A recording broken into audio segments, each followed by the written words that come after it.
지역의 이슈를 짚어드립니다. 헬로 이슈 토크 함께 하시죠. 기존의 도시재생 사업에서 뉴딜이 더해진 도시재생 뉴딜 사업이 현재 전국 곳곳에서 추진 중에 있습니다. 최근 문경시와 청송군이 도시재생 뉴딜 사업지로 선정되면서 기대감을 높이고 있는데요. 한편 도시재생 뉴딜 사업 실집행률이 60%를 넘지 못하고 있다고 합니다. 도시재생 뉴딜 사업에 대한 전반적인 내용 짚어보겠습니다. 조정훈 오마이뉴스 기자 그리고 기화서 지역공공정책연구원 박사와 함께합니다. 두 분 어서 오세요. 네, 안녕하십니까. 네, 우선 정책들을 살펴보면 뉴딜이 붙은 사업을 볼 수 있는데요. 여기서 뉴딜이란 무엇이고 또 도시재생 뉴딜 사업이란 무엇인지도 좀 설명해 주실까요? 네, 먼저 도시재생은 도시재생특별법이라고 해서 2013년도에 제정돼서 이미 시작되었습니다. 네. 그 당시 첫 해는 그 당시 이런 도시재생 관련된 주관 정부 부처는 국토부입니다. 그 당시에 예산 1,300억 정도 스타트를 했는데 여기에 그러니까 이제 문재인 정부 들어서서부터 뉴딜이라는 단어가 이제 붙어진 거죠. 네. 뉴딜 뭔가 새롭게 변화를 시키기 위한 딜 일종의 약속이죠. 이제 정부 사업으로서 결합된 것인데. 네. 지금 이 예산이요 10조 정도로 불어났습니다. 10조요? 엄청난 거죠. 그러니까 보통은 이제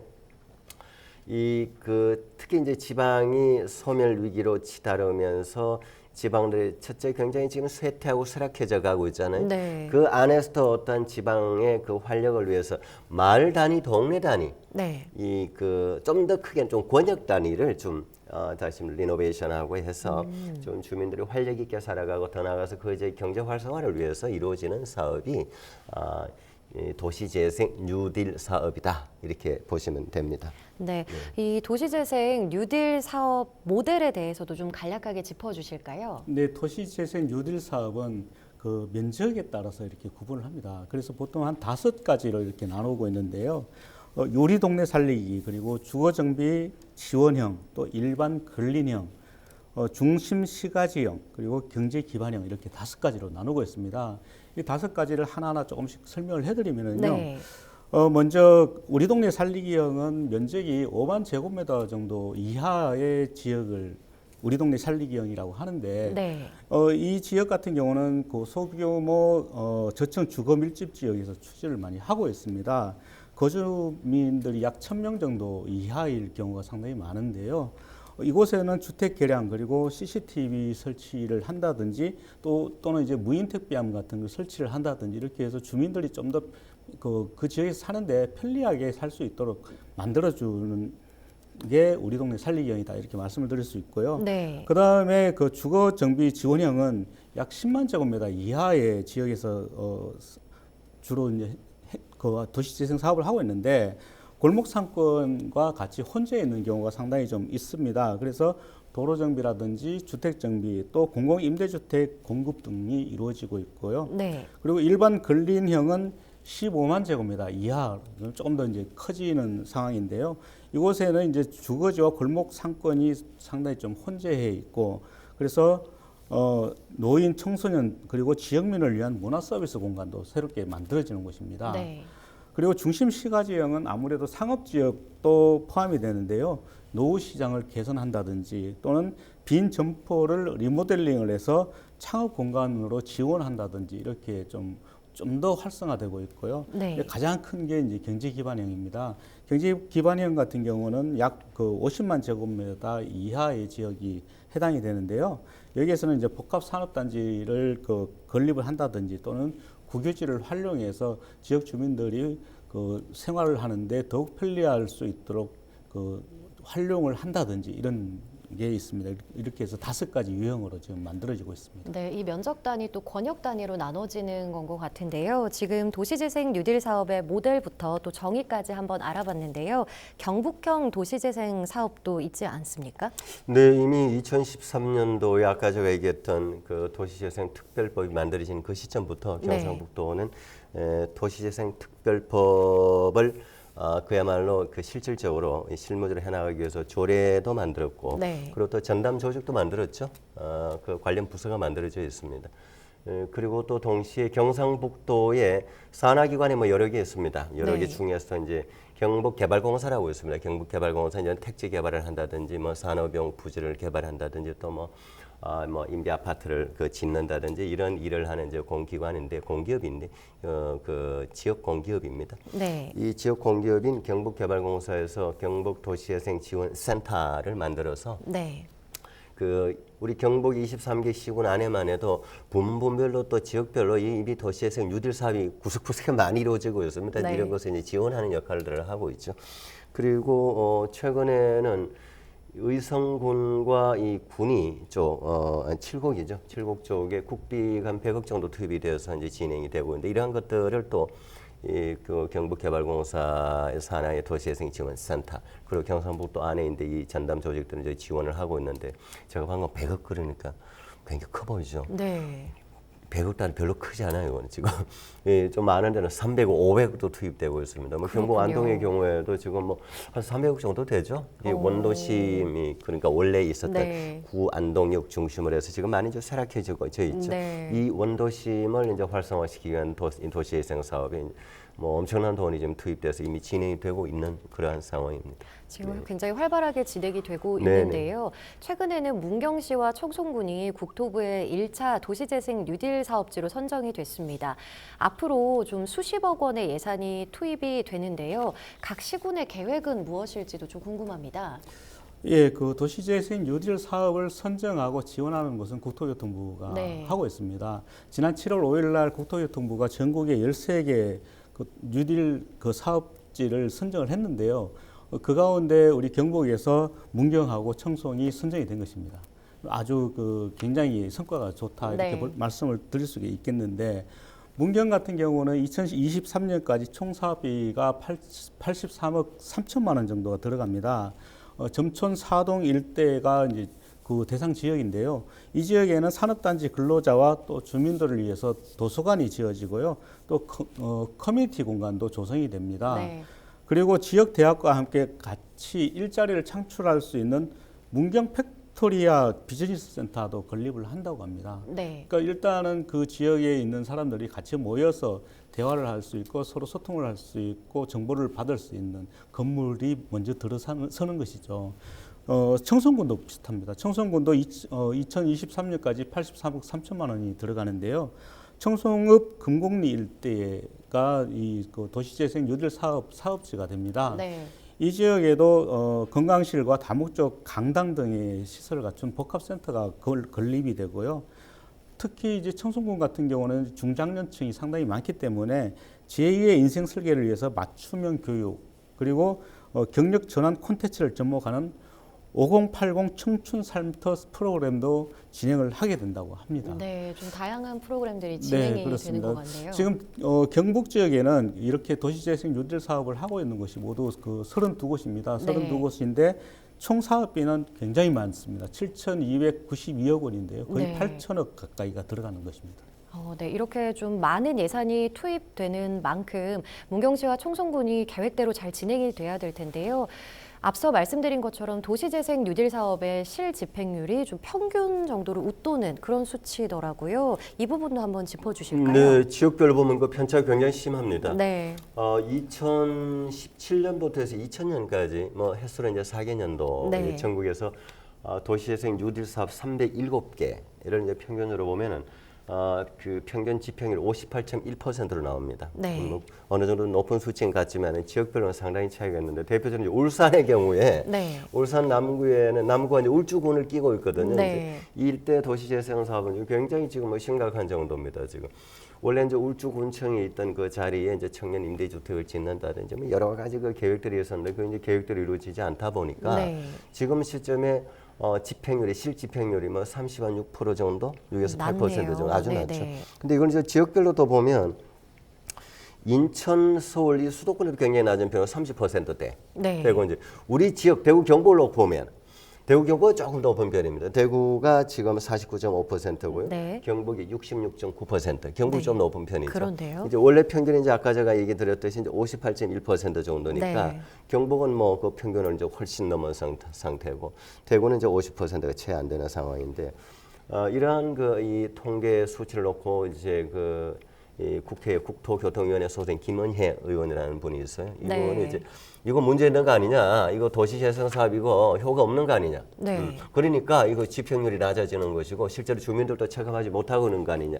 그리고 주민들도 정말 내 말고 내 동네가 도시재생 뉴딜 사업으로 네. 나도 뭐 좀 잘 먹고 살고 우리 지역도 활력이 되네 하면 적극 참여돼서 이게 뭔가 집행률이 높아질 건데 그냥 이거 홀뿐인 거 아니냐 이런 이제 비판을 하고 있는데 일정 부분 그런 부분도 없지 않아 있습니다. 네. 뭐 지금 좀 더 또 뒷부분에 지적할 부분에서 뭐 또 제가 얘기할 부분 좀 언급하도록 하겠습니다. 네, 근데 일각에서는 이 사업 목표 자체가 좀 무리인 게 아니냐, 도시재생 사업 기간에 대한 지적들이 좀 있었습니다. 실제로 도시재생 사업 기간은 얼마나 되는지 그리고 적절한 사업 기간이 있는지도 좀 궁금합니다. 네, 보통 이제 이런 그 정부가 주도하는 물론 이제 예산은 이제 국별의 정부가 내려줘도 네, 이런 이번 정부의 이 도시재생 뉴딜 사업의 핵심은 그 마을의 그 동네 주민들이 일차로 중심이 되어서 네, 우리 지역에는 뭘 좀 바꿨으면 좋겠다. 어떤 것을 좀 개선해야 되겠다라고 하는 의견들을 먼저 취합해서 그야말로 이 위에서 내리는 하향식이 아니고 의견을 가지고 위로 올려서 가는 이런 거 상향식으로 네. 추진을 하자고 하는 게 원래의 컨셉입니다. 사업 컨셉입니다. 원래 취지는 그렇군요. 네네. 자, 취지는 좋아요. 네. 그런데 이게 사업 기간이 네, 보통 3년에서 5년 아니면 4년에서 5년이거든요. 네. 왜 그러느냐? 이게 다 이유가 그럴 수밖에 없습니다. 네, 우리가 대통령 단임제 국가잖아요. 그렇죠. 임기가 몇 년인가요? 5년이잖아요. 네. 그 5년 안에 그 대통령의 임기 5년 안에 뭐를 만들어내야 되고 또 예산을 소진해야 되고 또 치정이 돼야 되는 겁니다. 네. 비단 이 정부만 얘기가 아니라 앞에도 그리고 앞으로도 그럴 가능성도 있고 네. 그러다 보니까 이 한정된 기간 내에 어쨌든 예산을 소진해야 되는데 효과는 생각보다 별로 나타나지 않는 이런 경우 우리 많이 보잖아요. 그렇죠. 많이 보잖아요. 이런 것이 가장 문제고 그다음 또 하나는 입지 선정에도 문제입니다. 입지 선정이요. 입지 선정. 자, 그러면 올해 어디에 그 도시재생 뉴딜 사업지로 선정을 할까? 물론 네. 이제 선정위원회, 심사위원회 나름 이제 거기에는 뭐 학계 전문가, 실무 전문가들 모여서 이제 선정을 하죠. 네. 하는데 대부분 다가 포함이 돼요. 대부분 그 조건이 다가. 뭐냐면 네. 조건이 뭐냐면은 인구가 감소한 지역. 네. 그 지역의 사업체 또는 산업체 숫자가 감소해서 좀 위기인 지역. 네. 그 다음에 노후 건축물이 좀 많은 지역. 네. 핵심 기준이 3개예요. 핵심 기준이 3개인가요? 3개인데 우리나라 대부분 다 이게 들어갑니다. 그럼 좀 광범위하다는 그렇죠. 생각이 들 수 있네요. 이게 서울, 부산, 대구 대도시의 아주 중심부에 네. 아주 상권이 형성돼 있고 뭐 이런 곳을 제외하고는 대한민국의 대부분의 지역이 여기 포함되는 겁니다. 한 7, 80%가 포함된다 보면 됩니다. 네. 그러니까 어떻게 보면 기준이 너무 느슨한 거죠. 그러다 보니까 너도 나도 신청하니까 되는 거예요. 될 가능성이 있는 겁니다. 그런데 시간은 또 맞춰야 되고. 네. 근데 막상 이제 하다 보면 이제 콘텐츠는 부족하고. 그렇군요. 이런 문제들이 이게 비단 어제 오늘만의 문제는 아닌데 이런 문제들로 인해서 시간 맞추고 그 기한을 맞추고 예산을 소진해야 되다 보니 하는 일이 뭡니까 주로 콘크리트 예산 쓰는 거죠. 일단 짓고 보는 거죠. 그리고 깨고 다시 또 하는 거죠. 아직 멀쩡한데 네. 이런 것들로 이 포장이 되어버리는 이 도시재생 뉴딜 사업의 현장이 너무도 많다. 그렇군요. 그런 문제로 인해서 이 도시재생 뉴딜 사업에 대한 비판이 제기되고 있는 겁니다. 지금 사업의 어떤 기간 그리고 선정 기준이 좀 느슨하다라는 네. 문제점을 짚어주셨는데요. 또 다른 문제가 있습니다. 바로 도시재생 특정인에 대한 특혜 의혹인데요. 경북에서도 특혜 의혹이 있지 않았습니까? 예, 그렇습니다. 경북 청도군에서 이야기가 나오고 있는데요. 청도군 청도읍에 지금 그 도시재생 뉴딜 사업을 진행을 하고 있습니다. 네. 2000년부터 진행을 하고 있는데 2023년까지가 기간이거든요. 근데 이 그 지금 청도읍 사무소가 있는 자리에 새로운 네. 건물을 짓기 위해서 청도읍 사무소가 지금 임시로 이전을 했습니다. 이전을 했는데 지금 청도읍 사무소가 있던 자리는 그 건물을 부수고 그 자리에 지금 아스팔트를 이제 설치를 하고 네. 이제 주차장으로 이용을 하고 있습니다. 주차장으로요? 네, 그렇습니다. 주차장으로 이용을 하고 있고, 근데 여기에 돈이 지금 한 5천만 원 정도가 들어갔거든요. 네. 그리고 청도 읍사무소는 그 인근에 있는 웨딩 컨벤션 센터라는 곳으로 옮겼습니다. 네. 근데 이 웨딩 컨벤션 건물은 경북의 그 도의원이 소유하고 있는 건물입니다. 네. 그렇기 때문에 특정인에게 혜택을 주는 게 아니냐 이런 의혹이 불거지는 거죠. 과연 우연의 일치였을까라는 그렇죠. 그런 의혹이 있는 거죠. 네, 맞습니다. 그리고 여기에 대해서 3년 동안 계약을 했는데 계약금 이 보증금이 약 1억 원 정도를 줬고 매월 한 800만 원 정도를 지급을 한다고 하거든요. 네. 그래서 왜 여기에 돈을 이렇게 많이 들여서 해야 될 필요가 있느냐라는 게 지역 주민들이 의구심을 가지고 바라보고 있는 것이죠. 그리고 청도군은 지금 청도 읍사무소 자리에 네. 365억 원을 들여서 생활혁신센터를 만들고 또 상권 활성화를 추진을 하겠다 이렇게 하고 있는데 네. 어쨌든 지역 주민들이 봤을 때는 아니 그 도시재생 뉴딜 사업을 한다면서 뭐 특정인에게만 주는 뉴딜 사업이냐 이런 네. 의구심이 지금 나오고 있고 또 비판도 상당히 쏟아지고 있는데요. 이런 부분에 대해서는 조금 더 신중하게 진행을 해야 되는 게 아니냐 이런 얘기가 나오는 거죠. 네, 아무래도 좀 이게 지역민 모두에게 좀 혜택이 돌아가는 게 좋지 않나 하는 생각이 드는데요. 청도군 사례까지 한번 살펴봤습니다. 우리나라 도시재생의 근본적인 문제는 그렇다면 두 분은 무엇이라고 생각하시는지 좀 궁금한데요. 아마 유럽에 가보셨으면 많이 아실 거예요. 유럽 같은 경우에는 굉장히 건물이 오래돼 있고 네. 이 오래된 건물들이 굉장히 붙어 있는 건물이 많습니다. 그러다 보니까 굉장히 불편하거든요. 네. 여기에서 도시재생 사업이 먼저 나왔어요. 네. 그리고 우리나라는 유럽의 모델을 갖다가 지금 우리나라에 맞게 하고 있는데 사실 서구 건축 문화와 우리나라의 문화는 조금 다르거든요. 다르죠. 다른데 제 옷하고 우리 박사님 옷하고 사이즈가 다를 텐데 네. 사이즈가 다른 옷을 바꿔 입힌다고 해서 사람이 번때가 나는 건 아니지 않습니까? 그렇죠. 그것처럼 서구에 있는 그 제도를 그대로 가지고 와서 우리나라에 적용하는 것은 상당히 문제가 있다. 그리고 우리나라는 특히 대통령이 임기가 5년이다 보니까 대통령 임기 내에 뭘 다 끝내려고 합니다. 네. 그래서 도시재생 뉴딜 사업 같은 경우도 굉장히 단기간에 할 수 있도록 보통 3년에서 5년이거든요. 네. 3년에서 5년 동안 다 일을 할 수가 없습니다. 그럼에도 불구하고 이런 식으로 진행을 하고 있기 때문에 굉장히 문제가 아닌가 이렇게 보여지죠. 네. 또 어떻게 생각하시나요? 저는 뭐 이런 주제의 얘기가 나오면 저는 늘 얘기하는 것이 네. 중앙정부도 그렇고 지자체도 그렇고 예산의 이 항목을 변경을 좀 제발 하자. 예산의 항목을요? 첫째, 젊은이들이 없어서 젊은이들을 불러들여야 되는 게 어떤 사업이든지 지금은 핵심입니다. 네. 그러면 그 젊은이들에게 혜택이 돌아갈 수는 좀 하드한 것이 아닌 소프트웨어적인 부분에 있어서 인건비로도 좀 지출이 되고 네. 먹고 살 수 있는 것에 바탕이 만들어지는 것으로 좀 전환이 되어야 되는데 네. 그렇지 않다 보니까 늘상 그야말로 제가 아까도 잠시 얘기하다가 제 다음 얘기로 넘겼습니다. 콘크리트로 다 들어가는 겁니다. 네. 깨부수고 새로 짓고 뭘 만들고 그거 바꾸고 돈을 자꾸 거기에 넣다 보니까 그 건물을 나중에 유지를 못해요 또. 네. 전기세 못 내서 나중에 아까 뭐 청도군 얘기 잠시 했잖아요. 엉뚱한 곳으로 사용되게 되는 겁니다.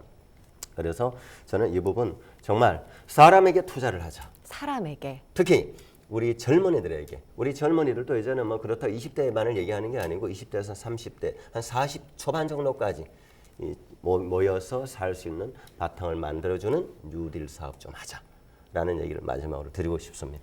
네, 우리 두 분 말씀 들어보니까 좀 꼭 필요한데 이 예산들을 써야 되지 않나라는 생각이 들고 두 분 말씀 오늘 여기까지 듣겠습니다. 지금까지 우리 지역 도시재생 뉴딜 사업에 대한 전반적인 내용 짚어봤고요. 이 시간 헬로 이슈 토크도 여기까지입니다. 시청해주신 여러분 고맙습니다. 고맙습니다.